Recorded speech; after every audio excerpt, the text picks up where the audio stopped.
¿Qué tal familia? Dios te bendiga. Bienvenido, bienvenida a un estudio más de la lección de escuela sabática. Seguimos en este trimestre estudiando el tema uniendo el cielo y la tierra, Cristo en Filipenses y Colosenses. Las cartas que escribe el apóstol Pablo a estas iglesias. La lección número 2 para esta semana, motivos para dar gracias y orar. Así es, en medio de la dificultad, de la adversidad, el apóstol Pablo allí enseña a las iglesias que es importante dar gracias a Dios en todo momento por medio de la oración. Así que, bueno, sin más, quédate conmigo porque ya casi iniciamos.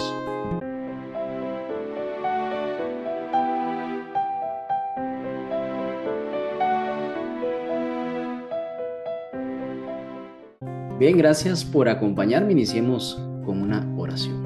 Padre Santo, Dios eterno y poderoso, muchas gracias, Señor, por darnos el espacio del estudio de tu palabra. Queremos hacerlo, estudiar en tu nombre, Señor, aprender más de lo que tienes para nosotros. Pedimos la unción de tu Santo Espíritu para discernir cada detalle de tu palabra. En el nombre de Jesús, amén. Bien, texto para memorizar. Filipenses capítulo 1, versículo 6. Estoy seguro, el que empezó en ustedes la buena obra, la irá perfeccionando hasta el día de Jesucristo. Importante esta promesa que Jesús inició una obra en nosotros, vamos avanzando día con día y va a perfeccionarla en ese día especial. Bien, vemos cómo el apóstol Pablo tiene un comienzo intencional en sus epístolas, porque Pablo inicia sus cartas con un saludo, una expresión de gratitud y además de oración. Ejemplo, Colosenses capítulo 1, versículo 2 y 3, dice, gracia y paz a ustedes. Esto pues no es una fórmula vacía, sino más bien es una decisión pastoral y además teológica. Lleva toda una intención del apóstol Pablo saludar de esta forma. Gracia y paz. Básicamente esto es un resumen del Evangelio, ¿cierto? Gracia es el favor inmerecido de Dios. Además, sabemos que es la base de la salvación. Por gracia somos salvos. Paz, una palabra corta, pero de mucho significado espiritual, porque significa reconciliación con Dios. Esperanza también y armonía que básicamente brotan del amor de Dios, del amor del Padre. Entonces, gracia y paz, estas dos palabras, ¿de dónde provienen? Bueno, provienen del Padre y además del Señor Jesucristo. Aquí vemos que el apóstol Pablo tiene una vida marcada por la gratitud. Pablo afirma que siempre da gracias cuando ora por los creyentes. Cuando Pablo se acuerda de los que han creído en Jesucristo, Pablo agradece por eso. Entonces vemos esa palabra importante, la gratitud. En este caso, Pablo en sus cartas, al agradecer, esto precede a la exhortación de las iglesias. También sostiene la corrección, es una base para corregir lo que se necesita hacer. Y además fortalece la comunión entre las iglesias y el ministerio que Pablo está desarrollando. Hay motivos profundos para agradecer y aquí Pablo busca señalar eso. Por ejemplo, al nosotros experimentar la gracia de Dios, sabemos que es un elemento profundo en nuestro ser. Además es inmerecido, incomprensible incluso para los ángeles. Los ángeles no saben qué ser salvos por medio del ministerio de Jesucristo. Nosotros sí, porque Cristo vino a este mundo caído, del cual usted y yo somos parte. Hemos recibido esa salvación de parte de Él. Y la paz que nosotros recibimos, pues, ¿qué nos da? Nos da seguridad, nos da esperanza y también un sentido a la vida cristiana. Qué importante avanzar día con día, pero tener la paz del cielo, que hemos sabido, según la palabra, sobrepasa todo entendimiento. Así que la gratitud en el plano humano, lo que usted y yo vivimos día con día, bueno, es natural agradecer a quienes nos hacen el bien, ¿cierto? Cuando alguien pues hace una buena obra, especialmente hacia nosotros, pues agradecemos. También esperamos ser valorados por nuestros esfuerzos. Si yo hago algo importante, un bien hacia alguien, pues para nosotros es importante ser valorados. Un ejemplo, padres que se sacrifican esperando que sus hijos algún día pues valoren ese amor. Nos pasa a los que somos padres. Cuando hacemos el bienestar y procuramos el bien para nuestros hijos, esperamos que ellos los agradezcan, ¿cierto? Pero qué interesante, analicemos en este caso a Dios, porque los seres humanos fallamos constantemente, ¿cierto? Vamos aprendiendo en el proceso. Dios extiende maravillas, bendiciones para nosotros y pues podemos ser malagradecidos con Dios y no valorar eso. Por eso la gratitud es como una escuela espiritual. Ahí nosotros reconocemos los errores. Cuando reflexionamos acerca de nuestro pasado, cómo nos hemos comportado, lo que Dios ha hecho con nosotros, pues entonces llegamos a concluir que debemos de ser humildes. Nos enseña a depender de Dios cada día más. La gratitud no va a ignorar las fallas. El reconocer que hemos fallado, pues ahí también se puede manifestar la gratitud. Las coloca bajo la gracia, básicamente esas fallas. En este enfoque, para esta semana, el estudio que estamos realizando, vamos a analizar esas palabras iniciales que utilizó el apóstol Pablo en sus cartas, ahí en Filipenses y Colosenses, cuyo objetivo entonces es enriquecer nuestra vida de oración, ser personas que oremos más, aprender a orar con gratitud, no solo pidiendo, ¿cierto? Con fe, pero también con esperanza, a pesar de las circunstancias. Justamente por ahí va la lección. Pablo entonces aquí nos enseña que la oración agradecida transforma al que lo ora. Cuando usted y yo oramos agradeciendo, eso nos transforma a nosotros. La idea central que buscamos manifestar acá, presentar es la vida cristiana comienza y se fortalece cuando aprendemos a orar con gratitud por la gracia y la paz que Dios nos ha dado. Vamos a continuar.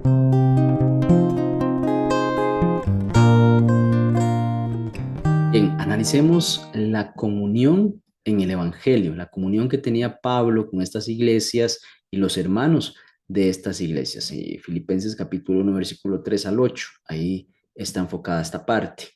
Pablo aquí enseña su motivo del agradecimiento.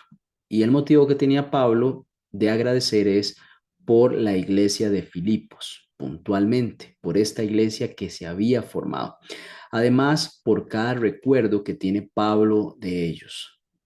Pablo dejó de verles a ellos por la situación en la que se encontraba, pero se acordaba de todos los que conformaban esta iglesia. También esa relación constante en el Evangelio. Esta iglesia iba creciendo, iba mostrando cada vez más interés por presentar a Cristo ahí en esa ciudad.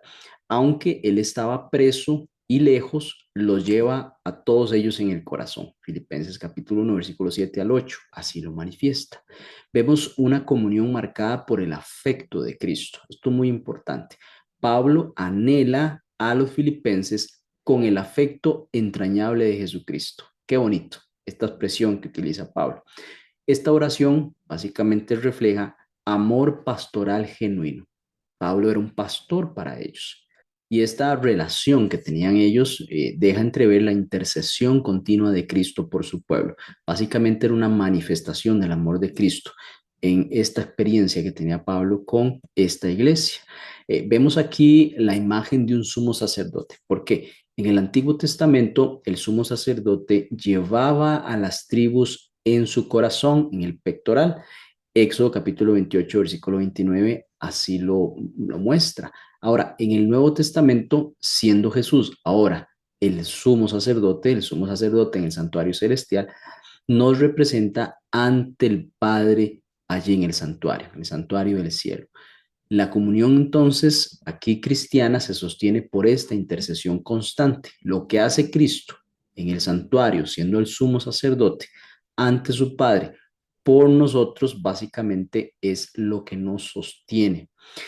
Hay una relación recíproca que vemos aquí entre Pablo y la iglesia. Filipenses capítulo 1, versículo 3 puede entenderse de dos maneras, porque Pablo se acordaba de ellos, pero ellos se acordaban de Pablo también. Pablo podía percibir que la iglesia estaba interesada por Pablo.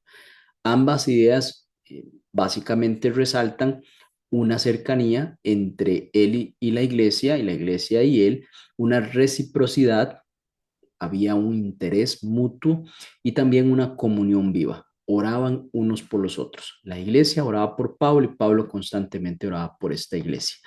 Hay una palabra, koinonía, en griego, que básicamente significa comunión en español.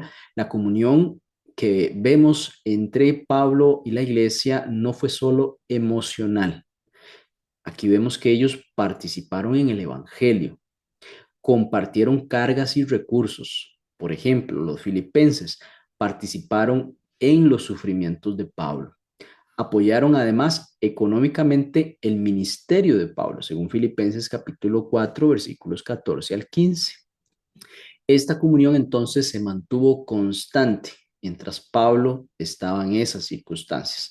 Desde el primer día y hasta ahora también manifiesta el texto.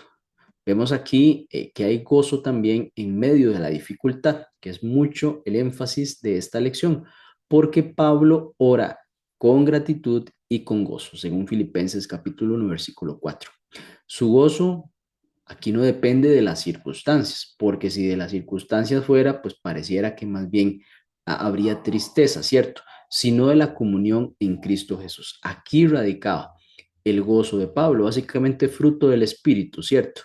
Una visión positiva del sufrimiento. Estando allí, pues Pablo se proyectaba de una forma positiva para la iglesia en sus resultados a pesar del momento difícil que tenía, porque Pablo ve su prisión como una oportunidad para la defensa del evangelio.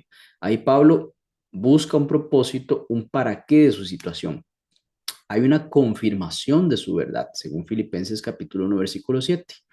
Y en algún momento Pablo utiliza términos legales, por ejemplo, defensa, apología, básicamente es el significado de apología es defender, también confirmación, y aquí vemos que el evangelio es su prioridad, no su destino personal. Entonces, Pablo estando en la cárcel, interesante este pensamiento de Pablo, es que le confirma a él su misión de dar el evangelio, le confirma a él esa defensa que tiene que hacer del evangelio, lejos de limitarlo o pues cercarlo en lo que él podía hacer, lo ve como una confirmación del trabajo que él está haciendo. Y también él busca transmitir seguridad para los creyentes, según Filipenses capítulo 1, versículo 6. Pablo aquí, en este texto, afirma con certeza que Dios comenzó la buena obra. Básicamente, bueno, es el texto para memorizar. Dios la seguirá desarrollando y que además Dios la va a completar. Es decir, es un trabajo de Dios. Qué bonito pensarlo y entenderlo así, porque si de mí dependiera, estaría bastante difícil, pero si Dios lo está haciendo y Dios es fiel, Él lo va a completar. La salvación entonces es obra de Dios desde el inicio hasta el final. Definitivamente debemos de disponer el corazón y que nuestras decisiones vayan enfocado en esa dirección, pero es Dios el que hace toda esa buena obra santificadora. Vemos aquí pues una aplicación clave. La buena obra comienza con la conversión, con la entrega de mi corazón, continúa con la transformación diaria, una santificación. También se complementa o termina en la glorificación, cuando venga Jesucristo. No depende solo del esfuerzo humano, sino de la fidelidad de Dios. ¿Cuál es la idea central de esta parte de la lección? Bueno, que la comunión en el Evangelio une corazones, sostiene la fe de la iglesia y personalmente, y nos da seguridad de que Dios completará esa obra que una vez comenzó en usted y en mí.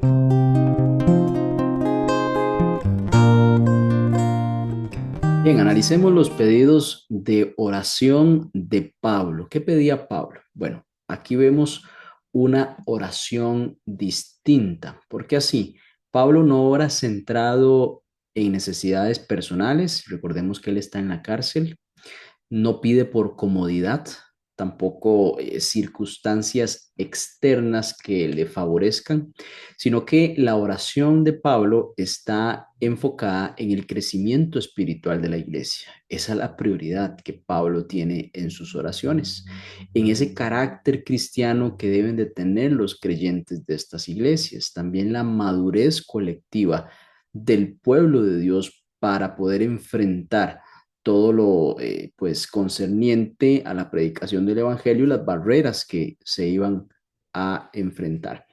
Entonces es una oración totalmente orientada a los demás. De pronto nuestras oraciones pueden estar orientadas solo en nosotros. Bueno, aquí Pablo nos está enseñando que debemos de considerar el crecimiento espiritual de nuestra iglesia, de nuestros hermanos, mantenerse en la fe, muy importante. Vemos también oración breve con contenido profundo, qué importante. La oración tiene solo 43 palabras en griego. Aún así, vemos que abarca lo esencial de la vida cristiana. Es decir, Pablo fue bastante puntual.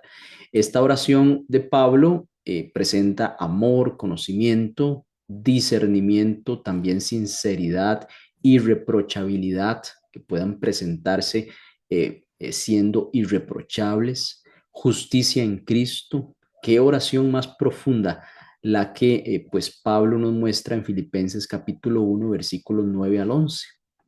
También vemos aquí que el amor que crece con dirección es parte de la oración de Pablo, porque Pablo ora para que el amor que está ahí en las iglesias abunde aún más y más, es decir, crezca, que no disminuya, que no se estanque, sino que siga en crecimiento. No se trata de un amor sentimental basado únicamente en las emociones, sino debe estar guiado por un conocimiento verdadero. La sabiduría de Dios es el conocimiento de Jesucristo.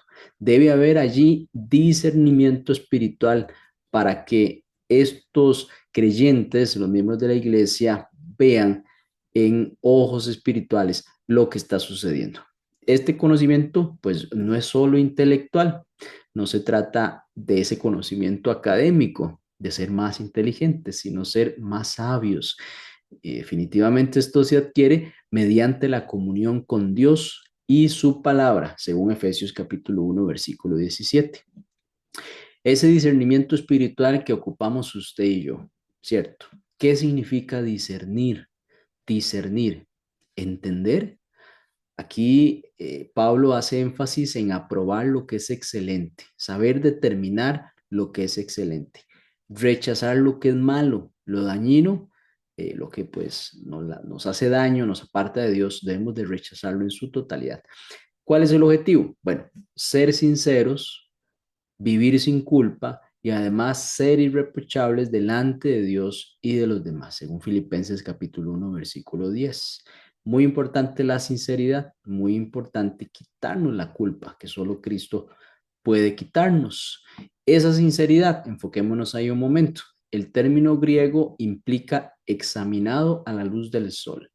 La luz revela todo. Todos los defectos salen en detalle cuando la luz se manifiesta. Por eso este término de examinado a la luz del sol describe una vida que pues básicamente es transparente, una carta abierta, ¿cierto? Sin doblez, no tiene doble cara, íntegra y además vemos que la vida cristiana debe de resistir cualquier examen. Qué interesante, un examen profundo y eso pues usted y yo podemos responderlo personalmente, que podemos de manifestar o revelarse cuando la luz se presente.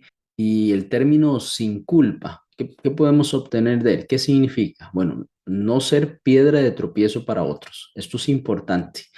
Cuando nosotros ocultamos y no quitamos esa culpa, podemos entorpecer el camino de otros. No dificultar la fe de los demás por nuestras palabras o acciones. Si en algo debemos de cuidarnos, bueno, primero de nuestra salvación y lo siguiente de no ser piedra de tropiezo para alguien más. El creyente debe de cuidar ese testimonio por amor a los demás. Cuando yo cuido de mí, a su vez estoy cuidando de los demás, porque mi testimonio puede afectar a los demás. Vemos cómo aquí está la justicia manifestada por medio de Jesucristo. Nosotros no poseemos justicia propia. Eso es muy importante entenderlo. La justicia que agrada a Dios únicamente proviene de Cristo. Cristo es la justicia que usted y yo podemos presentar ante Dios. Pablo desarrolló mucho este tema. Lo desarrolló ampliamente en Romanos, en Gálatas, y lo ampliará en Filipenses capítulo 3. Aquí vemos que Pablo hace un énfasis en Filipenses 3 sobre la justicia ampliada en otras cartas.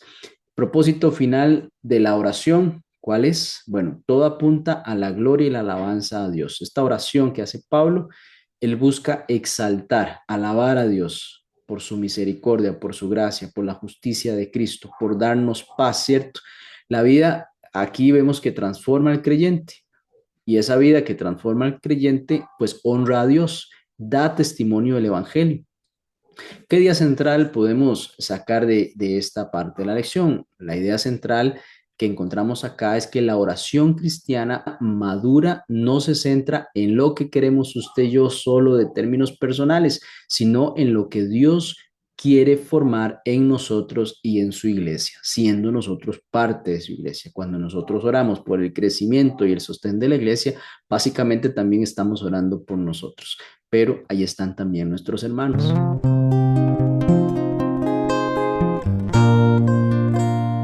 ¿Cómo podemos aplicar el discernimiento espiritual? Bueno, en Filipenses capítulo 1, versículo 12 al 18, aquí vamos a profundizar en estos textos.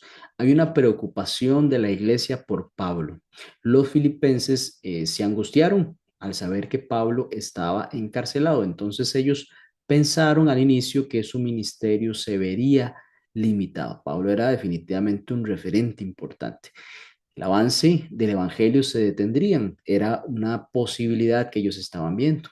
Así que enviaron a Epafrodito para animar a Pablo, para atender sus necesidades y además para conocer su situación real, una respuesta a la preocupación de la iglesia.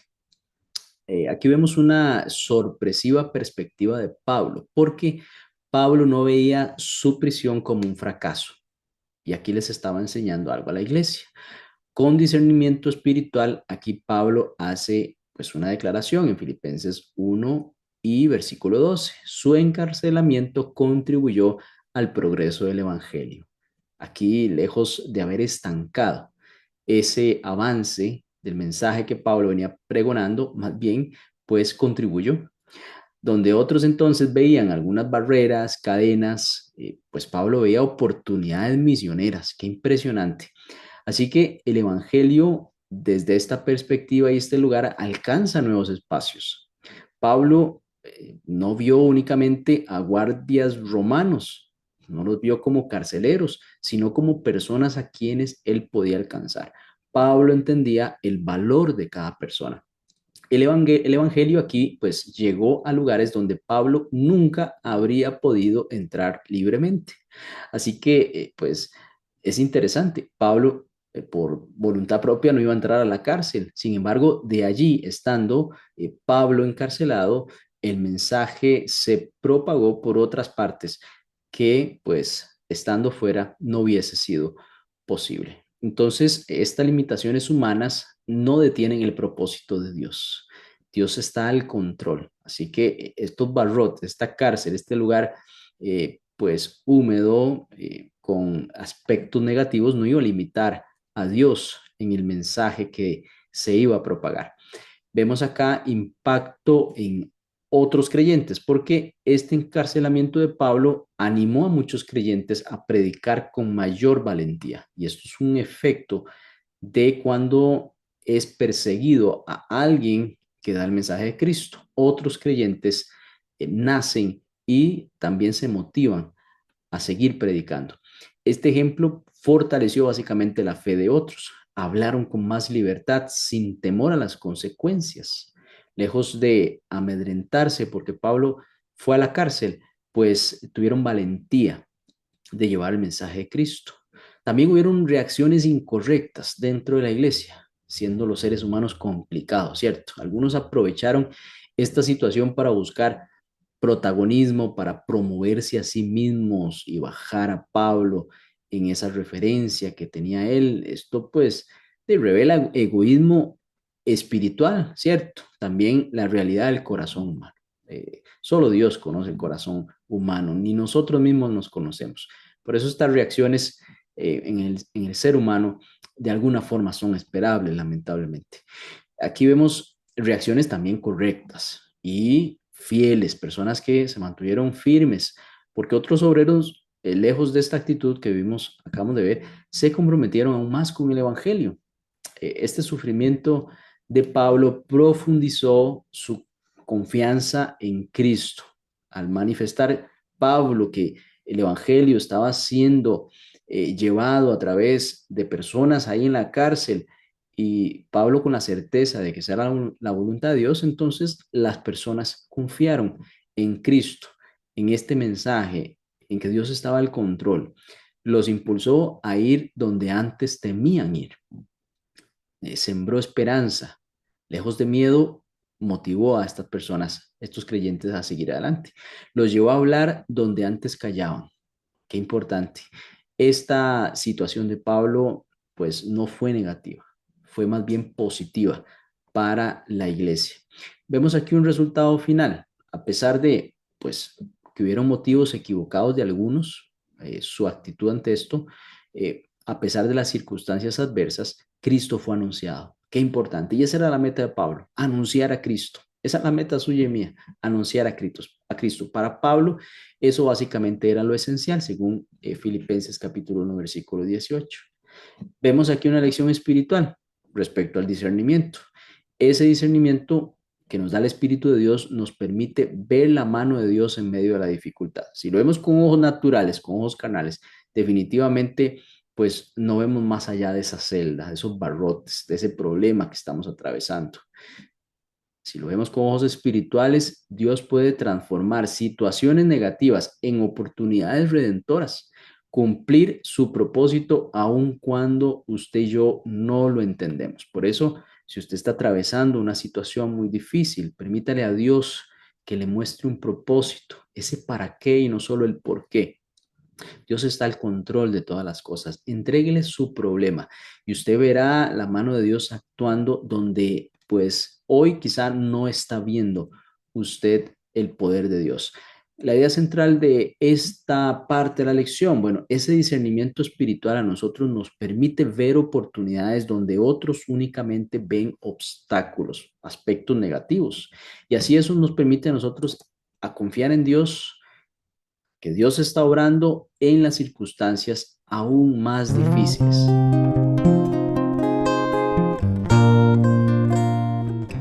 Analicemos el fruto del Evangelio en la iglesia de los Colosenses.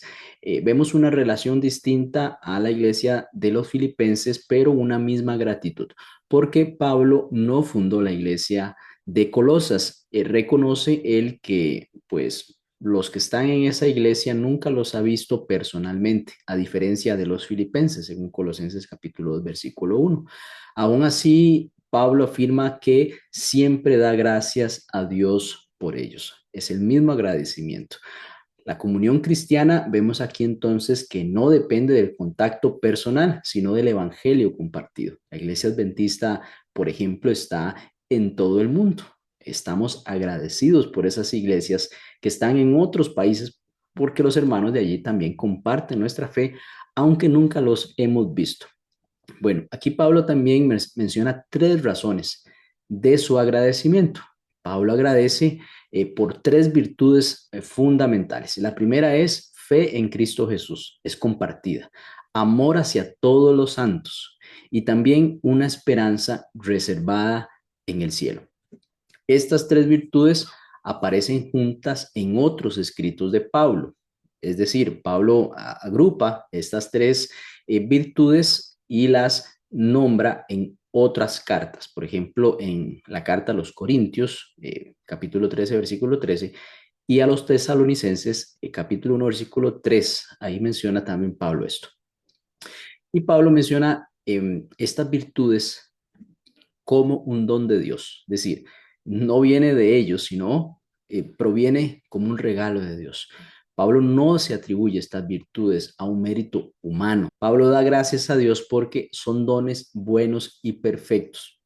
Y esos dones provienen del Padre, el que da todo lo bueno. Santiago capítulo 1:17 habla de esto también.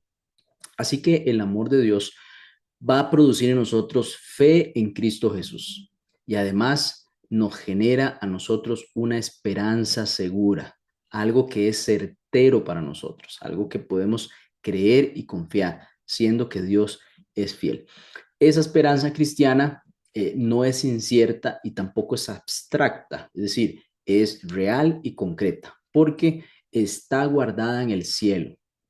Además, está asegurada por Dios mismo. Es algo en lo cual usted y yo podemos esperar con certeza.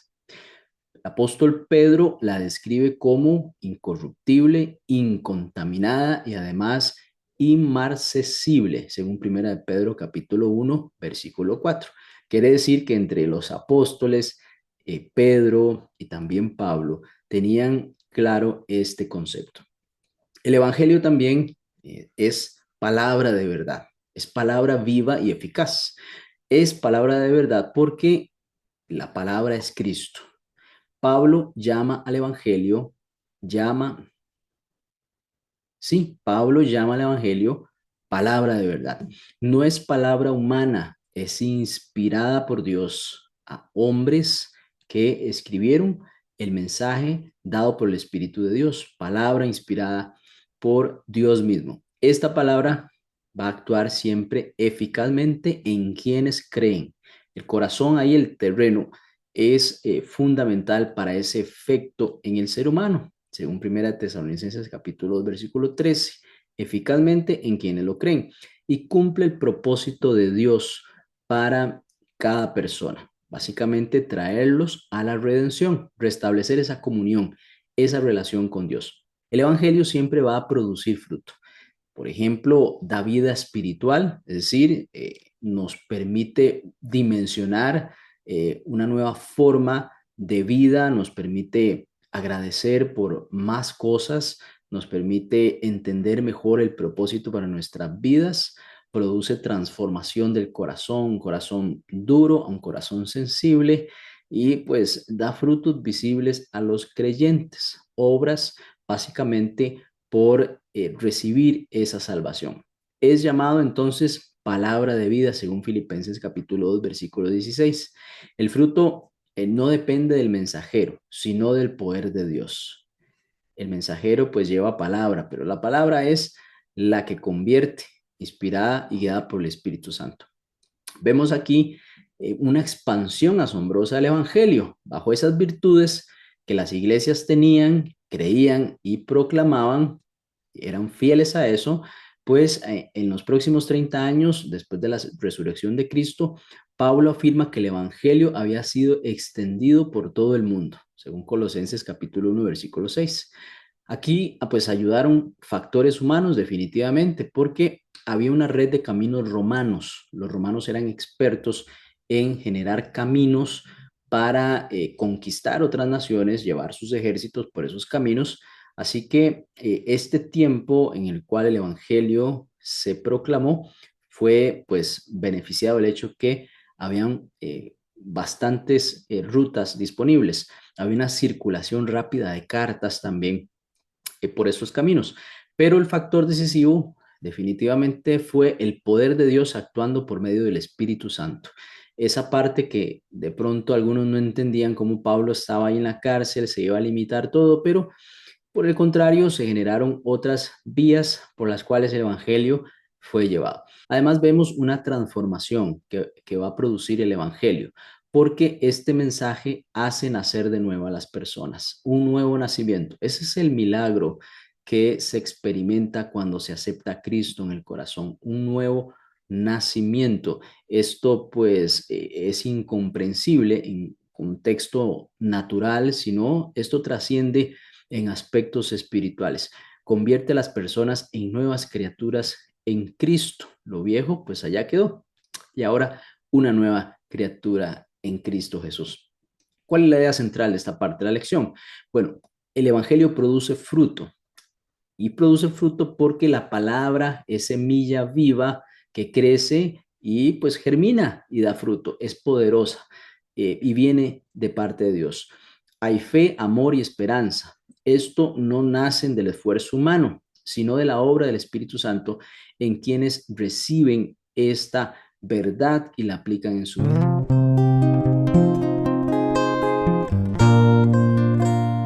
Bien, vamos a repasar el concepto del poder de la oración bajo el enfoque del apóstol Pablo. Pablo no ora por circunstancias externas ni tampoco por un alivio inmediato de sus problemas, estando él en la cárcel. Pablo ora por el crecimiento espiritual, por la madurez y una vida que refleje la voluntad de Dios en cada uno de los creyentes de estas iglesias.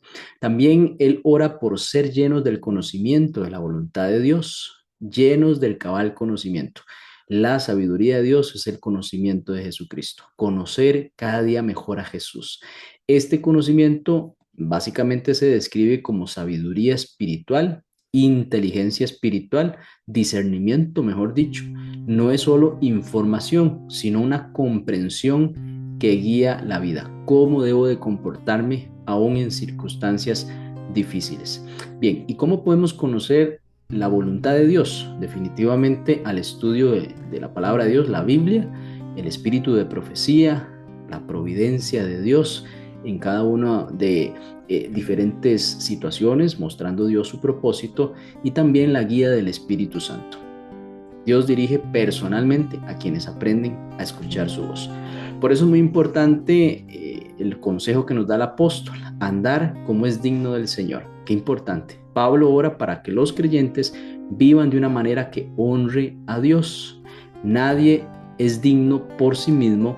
Dios nos hace dignos por su gracia. Así que andar, esa palabra, ese verbo, ¿qué significa? Bueno, vivir, actuar y conducirse conforme a la voluntad de Dios. Esto únicamente es posible mediante la obra del Espíritu Santo. Y así que la oración de Pablo nos enseña que el centro de la vida cristiana no son nuestras circunstancias, sino la obra que Dios está formando en nosotros. Al agradecer por la fe, el amor y la esperanza, y al orar por discernimiento, crecimiento y una vida que agrade al Señor, aprendemos que el Evangelio produce fruto real y duradero. Incluso en medio de dificultades, Dios sigue obrando, guiándonos por su Espíritu para conocer su voluntad, caminar en obediencia y confiar en que Él completará la buena obra que comenzó en nosotros. Vamos a orar para finalizar. Muchas gracias, oh Dios Padre, por enseñarnos que a pesar de las circunstancias difíciles podemos ver el propósito divino, podemos entender que estás haciendo una obra en nosotros y que la vas a completar. Ayúdanos a mantenernos firmes en ese proceso. Ayúdanos también a dar testimonio de que estás haciendo esa obra en nosotros por medio del fruto del Espíritu de Dios y de la conversión. Gracias por escucharnos y ayúdanos a seguir adelante. En Jesús, amén. Bien, nos vemos la próxima semana si el Señor así lo permite. Hasta pronto.